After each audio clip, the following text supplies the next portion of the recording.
Talking about Prof.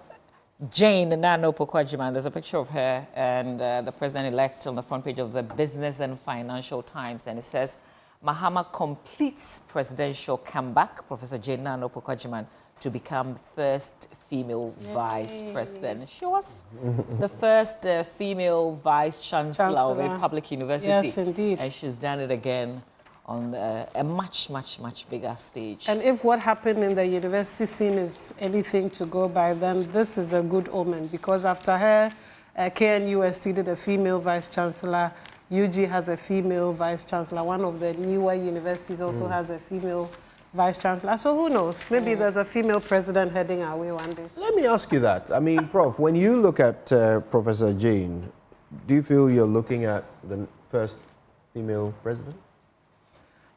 4 years from now, maybe? Well, I'm not sure, because I'm not sure of the internal dynamics of the NDC and who is lined up in a queue trying to replace, you know, former President Mahama. And so it's not too easy for me to say whether she's likely to be on the next ticket as the presidential. I'll be happy if she is. I mean, I'll be happy. I want a few more women in those spaces than we've had. But I think there's probably a queue in which I'm not too sure she's a front runner within the NDC. That's interesting. But she also has the opportunity to prove herself, right? Well, yeah. That's so true. But I want to be measured in my expectation, particularly of the vice, because of you know, this recent experience. You're only a driver's mate, right, Kojo? Oh, now how much can you do? Now we believe him.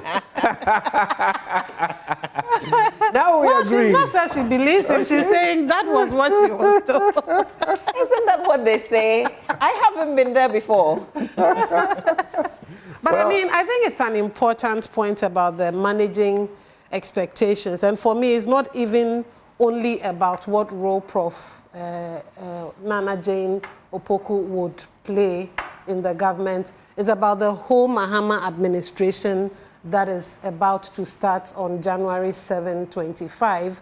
We need to start managing expectations. The economy is not in the best of places. The money will not come by magic to turn it around. We have our, you know, clothes tied to the IMF. So there's to some extent a script that you must walk that doesn't give that much of a flexibility. But we're hoping that all the promises they made on the campaign trail, they say that when a blind man says, I'll throw a stone at you, he must be stepping on something. So we're hoping that he was stepping on a stone, because otherwise there's a script so far as I'm concerned. You just before you come in, Kojo, because of the things that the new administration will be taking over, one of them would be huge debts. And the Business and Financial Times is reminding us of the energy sector debts. It says the Institute of Energy Security has criticized mismanagement of the energy sector recovery levy. That's ESLA, warning that its collateralization has left the energy sector burdened with over $2 billion in debts after 8 years. This, according to IES, raises questions about accountability and justification with the collateralization, since the levy has been generating some $650 million annually to clear legacy debts and stabilize the sector. One of the things that I think a lot of us, what we did not understand, the reason we still have power crisis and we owe power producers is because we have this ESLA. Yeah. And that was what it was supposed to do. And we're still collecting it, aren't we? We are. Okay. Prof has the daily guide. Well, I have the daily guide, and the headline is Baumia speaking. He says, we'll come back stronger. And this would be during his concession speech, where he says that, well, we're going to go to the drawing board, we're going to do our introspection and see what we got wrong, but we're going to come back strong. And I think that's a very important point, because Ghana does need a strong opposition. We cannot afford a docile opposition. On the front page, there's also Kumasi goes dead. Obvious reasons. I mean, well, not exactly. Not from what we saw. Nana Yaojima report yesterday with the jubilations It didn't entirely go dead. Well, I mean, somebody won. That person would jubilate, but I think it's a statement about the energy you would have expected if the NPP had won, you know, and then there would have been a bit more energy in Kumasi. So Kumasi goes dead, we are told, but that's a contested point from Mama V's point of view. The NDC sweeps majority seats is also a story on the front page of the Daily Guide. And we have another story, 4 arrested over a Wutu Senya East shooting incident. 4 arrested over a Wutu Senya East shooting incident. The last story on the front page, 2024 election results, EC calls for patience. EC calls for patience. So those are the main stories leading the Daily Guide today. Because you're going to go through the Chronicle. Can we also have My Joy Online on standby? There are some updates that we'll be bringing to our listeners and our viewers. All right. Now, the Chronicle front page has a picture of John Dramani Mahama, president-elect, stepping forward on a stage. And that's quite symbolic, looking at the headline that says, Mahama walks back to Jubilee House. Details are on page 28. But also on the front page, Jonathan Lords Dampare and team for robust security arrangements. You know, Goodluck Jonathan was one of the observers in Ghana for our election, and he considers the security arrangements to have been robust. We actually heard him say that on Joy News when we interviewed him. Codeo describes elections as credible. That's the verdict of the election watcher. Credible, yeah. But not without incident, I don't think. Yeah. Okay. And I guess they would consider them as minor. Yeah. Do you even care about the sports stories on the back? Yes. I'll tell you what's happening. Arsenal was held after a late Saka goal was disallowed. Vardy leads stunning Leicester comeback in a draw with Brighton. Bayern extend Bundesliga lead after a win against Heidenheim. And have I said that right? Heidenheim. Juve come back from 2 goals down to salvage draw with Bologna. And Lewandowski, one of my favorite players, scores as Barcelona draws with Betis. Okay, so they don't have the Chelsea Spurs story there. Oh, Chelsea won yesterday. There. You're massive.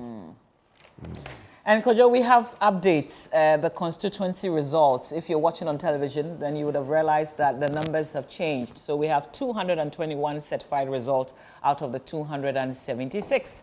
Out of that, the 221, NDC has claimed 162 as against 59 of that of the NPP. What kind of majority would we be seeing in Parliament? 162. A dangerous one. 59. 221 seats so far. I mean, right next to that question is, what kind of minority will we be seeing? I mean, will they have any effect whatsoever? Will they, I mean, how will they be able to make their presence felt? You know, what can we rely on them to do as an opposition party? You know, what can we rely on them to do? So this would teach the minority not to walk out, because that's like an easy thing that they all tend to do. Something comes up, we know that we cannot have our way, and so we walk out. That will not be the expectation of Ghanaians. You may be in the minority, but we will need you to stay and still have your say. Yeah. Chances are they won't listen. Walking out should not be an option. It shouldn't be an option. Well, it always is. The question is, I mean, will they recognize the damaging effect of it? Or will they just do it anyway because that's what they've always done when they find themselves facing a mountain they can't climb? I see also a need for the media in the next 4 years, accountability media, to really be active at it. Because opposition is not exactly going to be able to call government to order. There would need to be additional voices that join in pushing the government to stay accountable, I think. And so a bit more energy from the accountability media side of things. You see, Prof, that's where I think we will have an issue. Because then people will begin to raise the question, how have we played that role as a media, as CSOs? Because previously we had a lot of loud voices. And I think that we've said this before, we've had this conversation. except that we didn't think things were going to play out this way. And people were like, we are here. We had pensioners. These are people who have saved their hard-earned monies. Say that I'm not ready to offer my investment to you, but you take it by force. And they have to go pick it. I mean, that's like one of the lowest that we've descended into in this country. And we had people not show up. We had a former CJ, and she would always be remembered for that. Stand with them. How many other voices did we hear speak against something like that? Well, so that's why suddenly when you come back strongly, people would say, but where were you? Where were you last year? Where were you 2 years ago? Where were you 3 years ago? Suddenly you think you found your voice because there's a different party? Let me tell you something, and I think you've really nailed an important point. How can we have results like this, which obviously shows how people genuinely feel about this government? How can we have results like this, yet while the government was in power, there was a relative quiet. Relative quiet. I'm not saying that academia. Yes, there was a relative quiet. So let's ask genuinely, how intimidating was this NPP government? For which reason voices were subdued? Because it's not only the CSOs. You've mentioned academia, and maybe Prof might want to tell us the perspective of academia when it comes to this. But beyond that, we had the largest numbers in opposition in Parliament. We had a hung Parliament. Perfect conditions for the checking of the executive. But this was the most quiet. So things happened, scandals happened, which under Mahama would have been a tsunami, but within a week or so, it just fritters out and dies. So how did they do it? Let's examine how exactly did this government manage to subdue the voices of those who clearly were not happy with them. Did they subdue the voices? Or they decided they were not going to be speaking up against things that obviously were going wrong? But I don't know if we can even conclude that way, because the numbers show that they were deeply unhappy with what was going on. So what would make them be quiet about it, if not some pressure, some influence being brought to bear on them? That's where the idea of the intimidation comes in, because they were definitely unhappy. So what made them quiet? So yesterday I was making the point on the show that I think that people check out and wait for December 7 to some extent, that people check out and but they are waiting for December 7. I think a bit of that would have happened. I don't have any evidence, and so I cannot say, for instance, that civil society, academia, etc., somebody was going at them or even trying to influence them with whatever. I don't have the evidence to be able to make that conclusion. But about how noisy or not people have been, whether they be media, whether they be civil society, whether they be academia or whoever else there would be, I think that at some point people who were talking may have gotten tired. A bit of that may be in there, may have thrown in the towel because, well, perhaps this is not exactly going to go anywhere. It seemed to have been a government that had a posturing of, well, waka. We've said it, but tough. So perhaps people just checked out and were waiting for December 7. Both the people on the grassroots level and also those who could have spoken on their behalf. But I think that the media, at least some, fared well. I mean, let's be fair to ourselves also. You've been here. You've been here at it all the time. Other media houses have been at it also. So not everybody has gone quiet. But we also have to remember when we speak about the media and its impact in Ghana, we have to remind ourselves that we've created a media environment that is rather very colored. A media environment that is very colored, either green or blue. Both parties have done it when they've been in power. They've created more avenues for themselves to get in contact with the audiences. And so For a big chunk, exactly my point. Yeah. So a big chunk of our media, they always would have a certain stance on issues, and so we cannot really rely on them because of how they're set up, because of how they're owned, how they're run, the mandate that drives them. We cannot look to them to do it. And that's why when I was making my point, I went to accountability media. So the media that has fashioned themselves to be actively interested in holding power accountable, calling truth to power, keeping the backs of people in power busy so that they're not sitting down and having a jolly good time. Yeah. It is that media that I look to now, not the politically inflamed and colored, media. There, the horses have bolted long ago, unfortunately for us. Kojo, how about the clergy? They're also obviously blue and green in many instances. They're Ghanaians. Yeah. But this is something we were talking about before we came on air. This idea that intellectuals, people of, of mental achievement, still limit themselves to one party or the other. They still consider that if they are going to have a political affiliation, they only have two choices.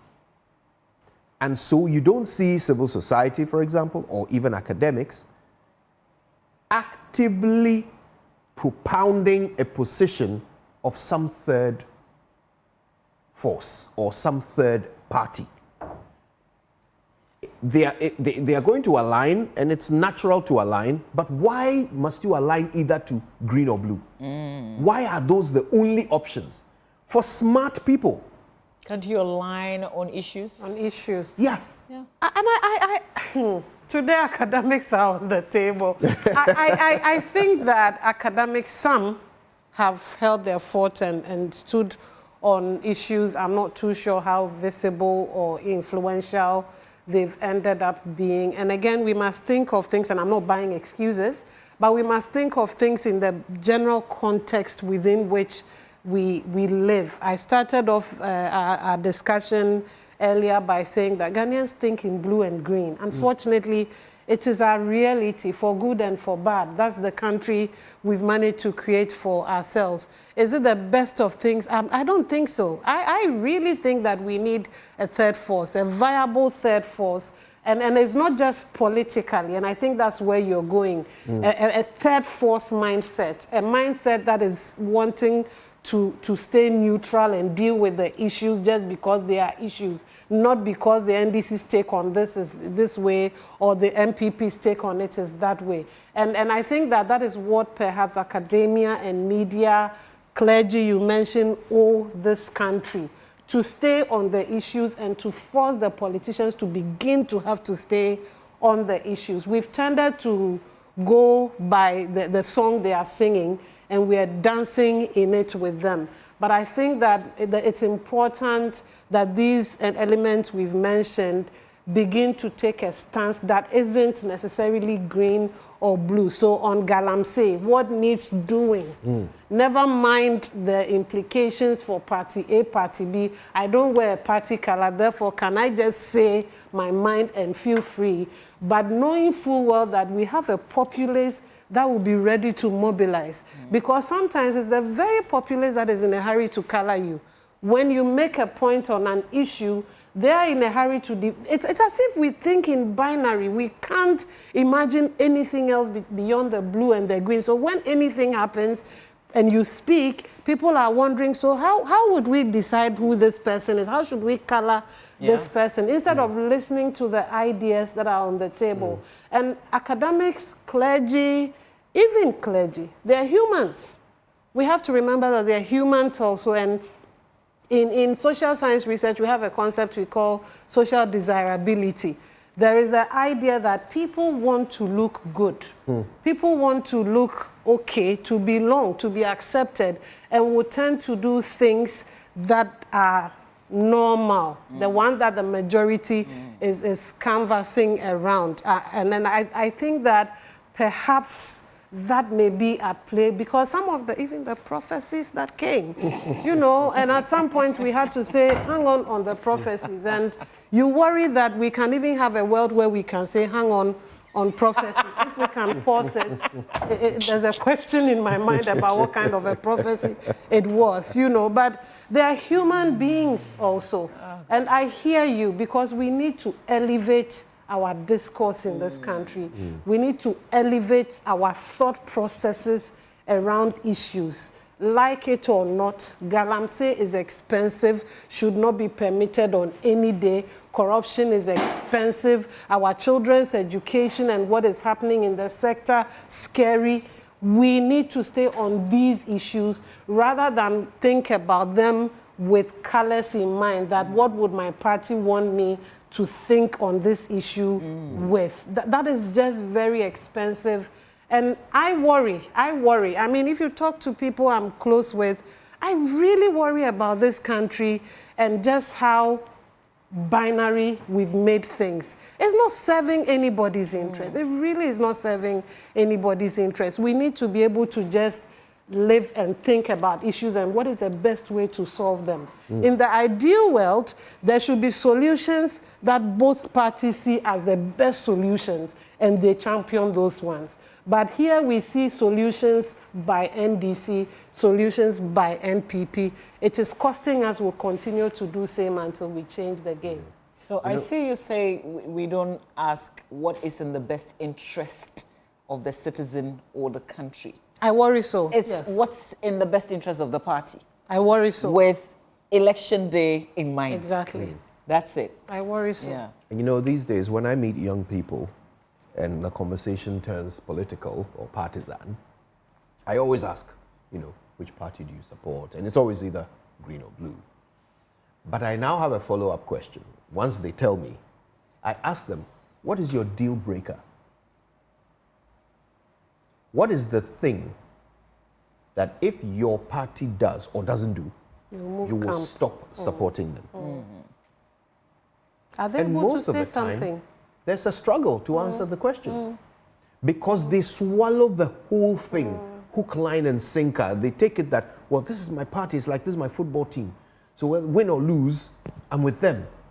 And they haven't even thought that there should be a matter of principle behind your choice. And that you've chosen them because of A, B, and C, because they believe in A, B, and C, or because they promised you A, B, and C. And so if that doesn't happen, your support of them must stop. We don't think that way. You hit puberty and you are assigned a political party, and that's it for the rest of your life, right?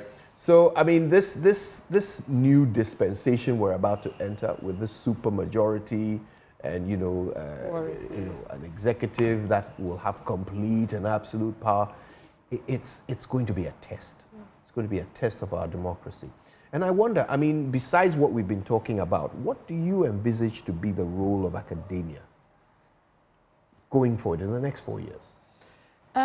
Well, academia has to bring the evidence to the table, I think, and that's what we do. We produce knowledge and we share it. That's our job description, essentially. And so academia should do the scholarship, produce the evidence that should help the policy people, policy makers, policy actors to make decisions from a point of knowledge. What has been the challenge in the past, and these days there's a lot of attention going in that direction, thank God, is that there is a divide between academia and the rest of the world, which is unfortunate because the rest of the world is supposed to depend on the evidence and the knowledge being produced within academia to be able to make decisions. But I say that that is changing because increasingly when we do our research, there's a lot of emphasis on engaging stakeholders, bringing to the attention of stakeholders, et cetera, et cetera. Last year, you would recall we launched the State of the Ghanaian Media Report, for instance. Previously, it would have been research that we would have done, we'll publish in academic journals, get our promotions, become professors, and that would have been okay. But we spent a lot of our time, time that should be being spent doing academic work, we spent it on radio, on TV, going round to try and get Ghanaians to understand the fault lines within our media. And it's the same kind of pressure that academics in other disciplines are facing. And so is it going to change us in the next 4 years? No. I mean, it takes a longer term to make these things impactful than that. But there's certainly attention going there. But in the next 4 years, my hope would be a bit more problem and solution-led research that is targeting our issues here, the problems our people are facing and what the solution options are, so that academia is able to present evidence on these tailor-made issues and bring them to the circles where decisions are to be taken to act on these problems. And my wish would be that policy people, policy actors, policy implementers, lawmakers, etc., do not allow academia to be where it is. They should also outreach, even as we are putting pressure on ourselves to go out there. They should also hold their hands out. Nothing stops them when they're debating some policy to call on academia to say, could you quickly do research to let us know what the tempo is and what the options are. Even desk research. Countries that have faced similar challenges, how have they tended to navigate? How have they tended to deal with these problems? And then to quickly come up with solution options that guide them. So the outreach has to come from both ends. Academia should produce the research and push it out there, but also you people on this side should reach out to us a bit more and ask us the questions you need answers to. Because otherwise, increasingly what we're seeing, and it's been so for quite a bit of time, is that we're doing funding-led research. Our government doesn't fund, historically has not tended to fund our research. We have to look for grants from other taxpayers in other countries. And so the priorities the grant makers set, we ask questions around those priorities. They will still be in our discipline, but we ask questions that will position us to be able to attract the funding to be able to do our research. And so perhaps if we're really also interested in academia making a difference in our body politic, then attention also has to go to how do we fund the research that should lead to the evidence we're looking for. And that's really important, because these days you hear, oh, there's a lot of grants in the area of climate. Exactly. So then that's where the research is going to go, because they're going to get money from there. Exactly. Everybody. Even a professor of culture and arts wants to talk will be about asking sustainability in that's culture where the money and arts. is. So yeah, I mean, one thing I'm certainly hoping for is that with the vice president elect, there will once again be a focus on academia. I know that when she was Minister for Education, she was bent on scrapping the teaching and research allowance. I wonder what her position is on it now. Of course, that's not the only way to fund research. I hope she has some dynamic ideas on how to keep academia alive. What else are your expectations of the first ever female vice president? So apart from the fact that I think people would want to know who she is by what she does. I don't want her to be known just as the first female vice president. So more of that. I've heard people talk about the things she did when she was vice chancellor at the UCC. I know that she's deep in education. She's passionate about that field. And I want to see how she takes care of the free SHS, for instance. Because, prior to this day, during the campaign, there were a lot of talks. Of course, if you want to get people to hate your enemy, you begin to say all sorts of things. For instance, if you vote for them, they're going to scrap free SHS. I've heard the NDC say, that's not what we intend to do. We intend improving it. And I would love for her, because of where she's coming from, for her to champion this and make it better. She appreciates the issues in that field. One of the things that opposition does to you is it opens your eyes, because then you become an ordinary citizen. Now that she's been elevated, by virtue of the NDC winning, not necessarily because she's going to be vice president. I would love for her to champion these things. I think that's my expectation. And I'm not sure it's too much. I'm not sure it's too much. I don't think it's too much. I mean, it's an area she understands. And so really she should be able to proffer some suggestions as to how to improve education. Even though she's played her game at the higher education level, generally it gives you perspective on education as a thing. And so broadly she understands education and should be able, and she's been in that space before as minister also. And like you're saying, she's got an opportunity to step back and see what errors may have been made when she was there.